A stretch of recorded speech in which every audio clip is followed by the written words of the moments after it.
Just everybody winning their matchups, treating every drive in its own entity, hitting that reset button. I mean, we was moving the ball pretty well, pretty effectively in the first half, but the Vikings, they did some halftime adjustments, and, we just kind of stalled a little bit. So, we'll go back to the drawing boards tomorrow. What specifically did you see from them that really gave you guys problems in the second half? Nothing specific.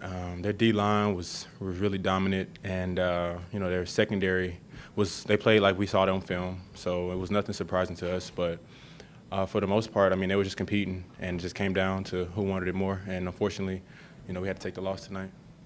With the guys you have on offense, how confident are you in what you can do going forward? We got some of the best guys in the business, top down. And, we expect the most out of each other. So nothing's going to change. Games like this happen.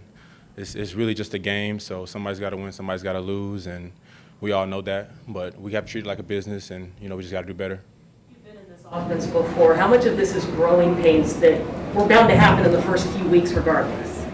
Well, I mean, anything you do that's new, you're going to have to wrinkle out a couple kinks here and there. So that's what we're doing. We felt pretty good in fall camp and preseason in week 1 up to this point, but Minnesota's a good team. So, they were coming off of a couple tough weeks, and, they got their first win tonight, but, we should have had this one.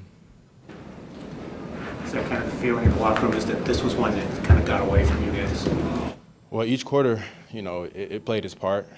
They won the second half, to put it simply, and, we just got to do better on both sides of the ball. We don't really point fingers here, and, we're not going to say what should have happened or what could have happened. Everybody could have played better, top down, entire team. So that's just what happens. What does that do to rhythm on offense when you guys don't have the ball for like 8 minutes or 10 minutes in between possessions? Well, guys on the sideline, you're trying to stay warm. You try to, throw and stay in the rhythm. But, I mean, they did a great job controlling the time of possession and, moving the ball effectively. Their 2 receivers and the running back. Even in the screen game, I mean, they had a great game plan, and it just came down to executing, and they executed tonight. Do you think that has affected the execution of offense from you guys in the third quarter specifically, the last 2 weeks? Yeah, we've been rolling, but we have the explosives to Tyler and the DK and the tight ends, and Chris has been running like a bull. But I mean, each week is different, and we can't really talk about last week or next week. We got to focus on what we can fix from tonight. So that's what we'll do tomorrow. That opening drive with DK and just the rhythm and the tempo of that drive, how close to perfect was that? Say it again.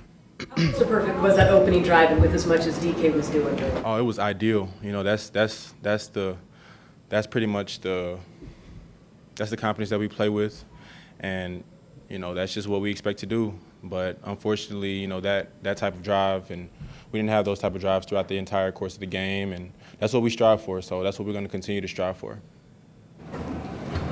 Anything else, guys? Thanks, sir.